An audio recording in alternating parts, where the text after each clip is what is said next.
Welcome back to my channel, Beautiful Minutia. If you're new here, my name is Tiffany, and today I wanted to talk to you about the books that I read in the month of January. January was a bit of a slower month for me life-wise, so I actually read 9 books in the month of January, and I can't remember the last month that I read that much. My counts have been down the past couple of months for sure.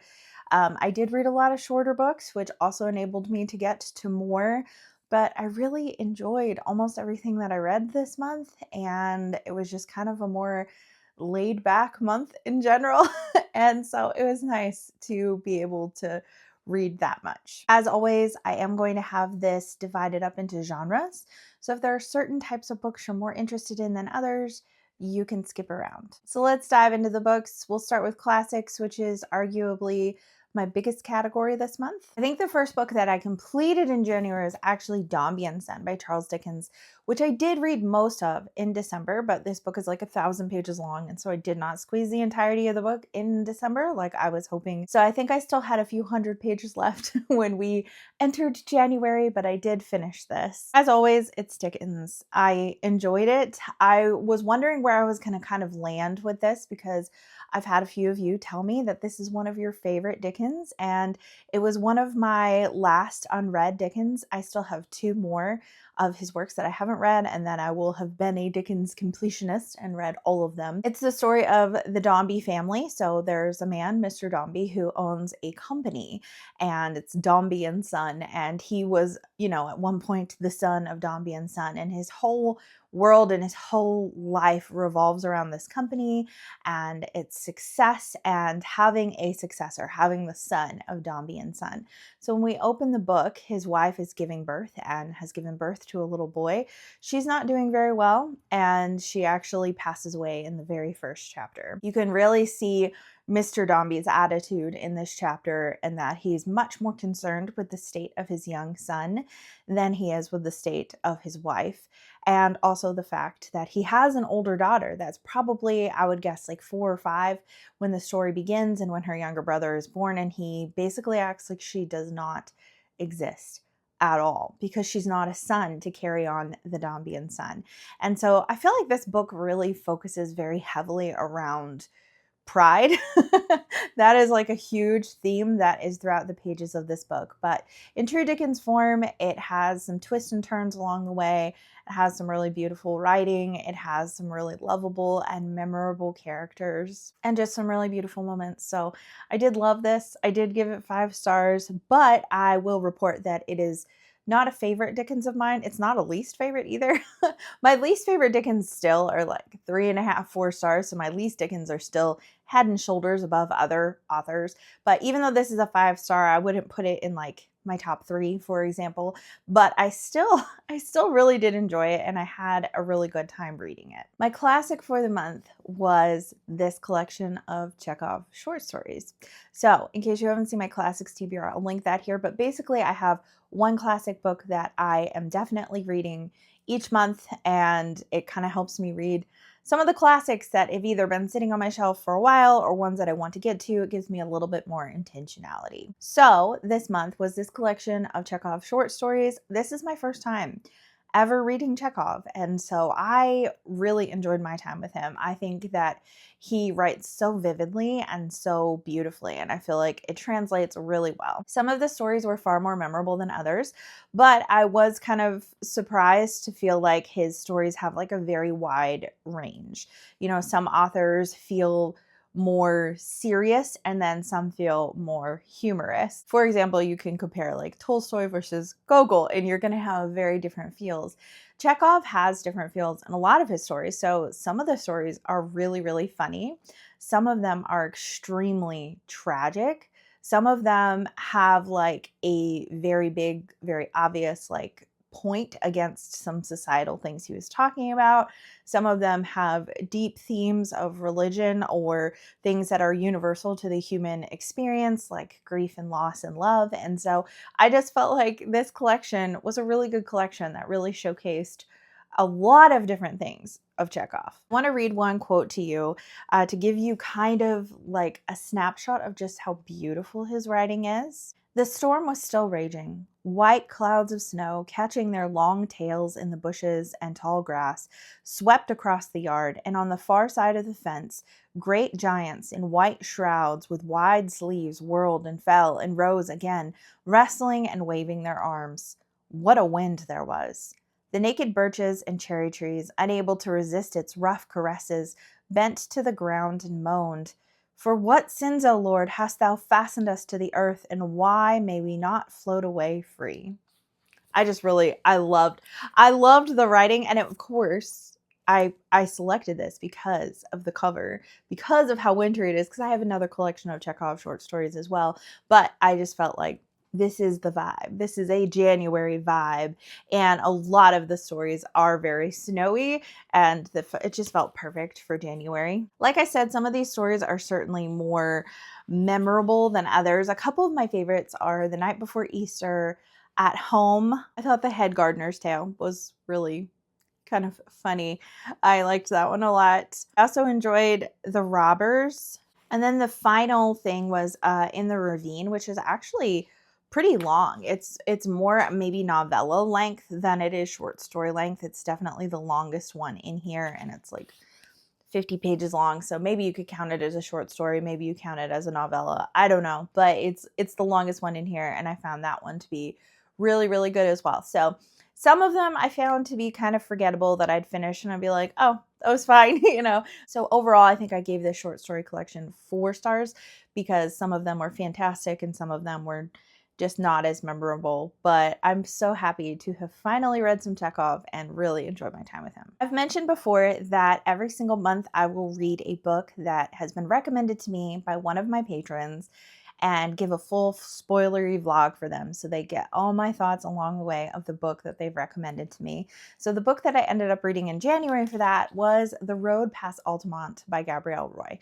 This is my first of her books. She is a French-Canadian author, and I think she wrote in the early to mid 1900s. The back of this book actually compares her to Willa Cather, and I feel like that's actually an apt comparison with this particular book at least, because it is the story of a young girl named Christine as she's growing up in the Canadian prairies. So it has some really, really descriptive, beautiful writing of nature that reminds me of Willa Cather, but it's also very slow moving. Doesn't really have much of a plot. In fact, I think I said in my vlog to my patrons, like, I don't have a spoilery section. I'm going to talk about this whole book, and there's not really a plot for me to spoil for you, but there are 4 interconnected shorter stories that come together in this whole story about growing up, essentially, and the realization of aging and childlikeness. And there's just so much in here that's just really, really beautiful. And I really enjoyed the entirety of the book. I think my favorite section was the second story, which I think is like the old man and the child. I loved that whole section. I think that might have been the longest one as well. But I had a fantastic time with her writing. I had a fantastic time in the Canadian prairies, and I just thought it was beautiful. It was poignant. It was deep. It was reflective. It was everything that I was looking for. The last classic that I have here for the month of January is a reread for me, and one that probably most of you have read as well, and that's To Kill a Mockingbird by Harper Lee. You're probably familiar with this story about a lawyer in the South who ends up taking a case defending a Black man, and the story throughout, and it's really heart-wrenching at times. But I was surprised when I restarted this book, because it's been well over a decade since I've read it. I was surprised at how the beginning of the book feels, because we're seeing the entirety of this story through the eyes of the lawyer's daughter, Scout. And when we start the story, she's 6 years old. And as we continue, I think she gets up to like 9 or 10, somewhere in that range. And so there's a childlikeness to this book, and there is like a loss of innocence that happens throughout the book. But some of the horror is tempered a bit by the way that she looks at the world, because she's a child. And the beginning of it is so lighthearted and fun, talking about the adventures she's going on and the way she gets scared about things and the way that she views school and education and reading. And there's just so many things about this book that ended up feeling more delightful than I anticipated. I anticipated the entirety of the book feeling extremely heavy. And there is a lot of heaviness to this book. There is a lot of heavy racism and a lot of just really hard things to read in this book. But Scout's perspective is so refreshing and wonderful to be in. So I am excited to teach this to my American literature class during the month of February. Okay, let's move on to manga. I read one volume of Attack on Titan during the month of January, and that was volume 23, I think. So I'm reading through this with Christy, and it's been really fun.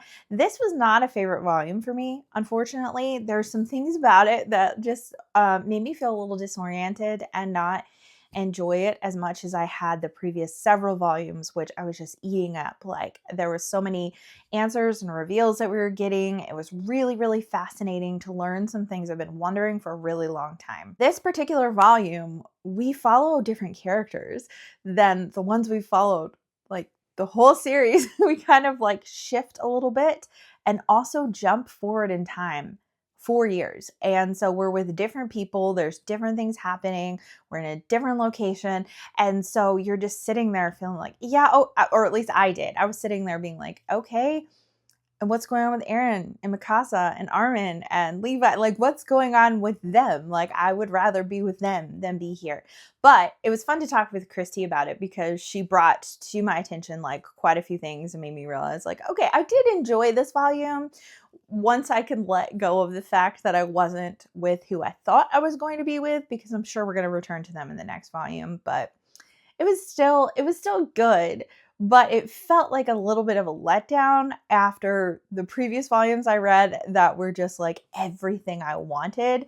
This wasn't what I expected, so it was a little bit of a shift, but I do still think it was a valuable inclusion, and helped us see perspective from other viewpoints and see kind of what's going on behind the scenes in a different area. So I still think it was good and it was valuable, but I really want to get back to the main characters. Pretty much everything else that I read for the month is fantasy in one way or another, but I'm going to split them into like two categories because I think two of them don't fit in a traditional fantasy category as much, and I'll explain that when I get there. But I did listen on audio to Emily Wilde's Compendium of Lost Tales, which is book 3 in the Emily Wilde series. I read this for We Love Jenny because Jenny read the first Emily Wilde book and really, really enjoyed it, but unfortunately passed before the other books were out and she had an opportunity to read them. And so I was finally able to finish this trilogy, and I finished it thinking of Jenny and what she would have thought about the conclusion of this trilogy, if she would have enjoyed it or not. I really like this series as a whole. It's a very cozy fantasy. It doesn't feel as epic as a lot of the fantasy that I tend to enjoy and gravitate towards. It follows a woman named Emily who is a professor of dryadology at a university, and so she studies fairies. They're not like these cutesy little Tinkerbell fairies. There's some dark fae in this story, which gives it a little bit of an edge and makes the stakes feel a little higher.